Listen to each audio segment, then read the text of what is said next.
你有没有注意到，现在越来越多的孩子，甚至大人，早上起来的第一件事儿，不是刷牙洗脸，也不是吃饭工作，而是打游戏。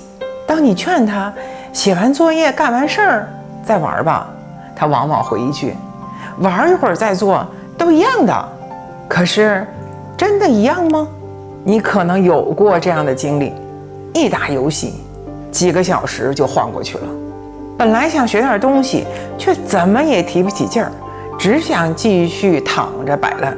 更糟糕的是，第二天又来一遍，醒来打游戏，空虚自责。你以为自己只是放松一下，但事实是，你的大脑正在重新编程，陷入一个看不见的上瘾循环。今天这支视频，我们就来讲清楚一件事儿：为什么你越早玩游戏，大脑就越不想干正事儿？首先，多巴胺其实是有限资源。当你玩游戏的时候，大脑会释放多巴胺，所以你会感到快乐。但多巴胺不是无限供应的快乐源泉，更像是一颗柠檬，有汁儿，但会被榨干。大脑中的多巴胺有3个作用：让你感到愉悦，引发渴望，强化习惯，你越做越想做。想象一下，你早上起来刚拿到一颗新鲜的多巴胺柠檬，你准备怎么做？一睁眼就打游戏，就像猛挤一整杯快乐汁儿，瞬间爆爽，但多巴胺也迅速枯竭。选择学习、锻炼、打扫，就好像轻轻一摁，慢慢释放，但留得住后劲儿。问题是，你能挤几次？越早猛挤，就越早消耗殆尽，后续根本提不起劲儿来做正事儿。你早晨越沉溺快感，后半天就越像是在玻璃上爬行。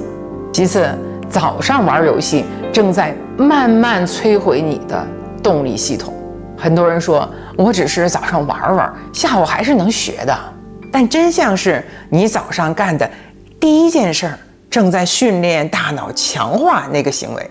我们来对比2种情况。第一种，一早打了4个小时游戏，中午多巴胺库存告罄，坐下来学习时，枯燥抵触，提不起劲儿，大脑也不会记得学习带来的成就感，它只记得游戏带来的快感。第二种情况，一早先学习了2个小时，然后又玩了4个小时游戏，你会有我干了正事儿的满足感，玩游戏也更轻松。第二天大脑更容易说服你，先学一会儿再玩也不错。这就是行为强化机制。你的大脑不是傻瓜，它只强化你醒来之后的第一件事儿，就像训练狗叼拖鞋，你奖励什么它就记住什么。你一醒来就打游戏，大脑立刻记录游戏等于有奖励，等于值得重复。而学习，抱歉，根本没赶上奖励窗口。你不是缺动力，而是你的大脑根本没学会把动力给对的事儿。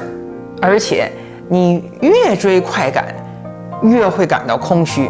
我们的情绪其实是由2种化学物质在掌控，一种是多巴胺，它会带来短暂的爽感；另一种是血清素，它会带来稳定的满足感。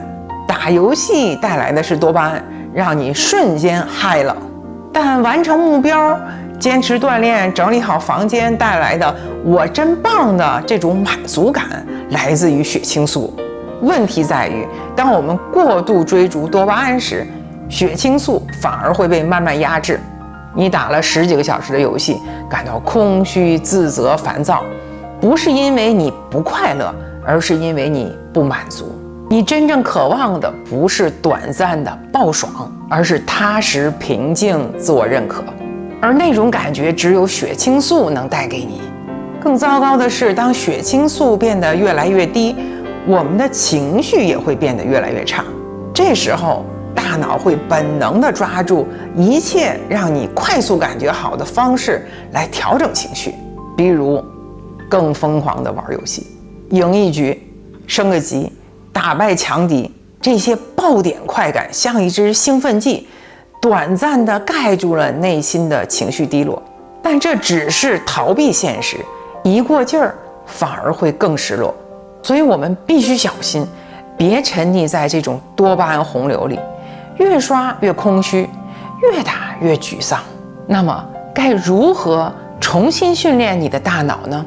想真正摆脱被游戏牵着走的状况，不是靠死扛，而是靠顺势而行。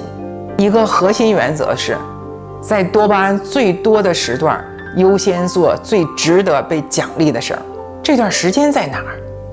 就是醒来后的1到4个小时，这是大脑最清醒、最容易绑定行为习惯的黄金时期。你在这段时间做的事儿，大脑会默默记下，这是高优先级的好东西，下次还要。所以尽量别一睁眼就玩游戏、刷短视频，沉浸快感，这会让大脑觉得，哦，原来我们醒来就是为这些的。相反，试着把这个宝贵时间段来做下面这些事儿：清理房间，它是低门槛并且能带来成就感；锻炼身体，这可以温和释放多巴胺并提升血清素；学习或阅读，这是高价值行为；出门散步，简单但超级有效，哪怕只是出门走一圈，也比窝在床上开一局游戏要强得多。只要你在多巴胺巅峰期做了正事儿，大脑就会奖励你。隔天醒来，它会悄悄告诉你，我们再来一次吧。这就是正向回路的力量。更深一层的秘密在于，你不是靠压抑多巴胺来戒游戏，而是靠提升血清素，让你的生活重新变得值得留在现实里。前面提到的那些需要投入但能让你自我感觉良好的活动，比如学习、锻炼、打扫、完成任务等等，每做一次，你的血清素水平就回升一点点，你对现实的掌控感也增强一点点。等到现实生活本身就足够有滋味，游戏自然就从了必需品变成了调味品。真正的转变从来不是我忍住没玩，而是你发现现实也可以很好玩。给自己一个7天挑战，从现在开始试着给自己一个小小的挑战，连续7天，醒来后第1个小时只做一件有价值的事儿，哪怕只是刷牙、走路，或者坐下来喝一杯水都可以。第8天醒来时，你可能会惊讶地发现，你的大脑会主动想干正事儿了。这不是强迫自己变好，而是重新训练你的大脑，把快乐的回路带回到生活中。如果这支视频对你有帮助，欢迎点赞、订阅，也分享给那个每天一醒来就先打游戏的朋友。愿你从明天开始，每个清晨都更自由、更清醒。我们下期见。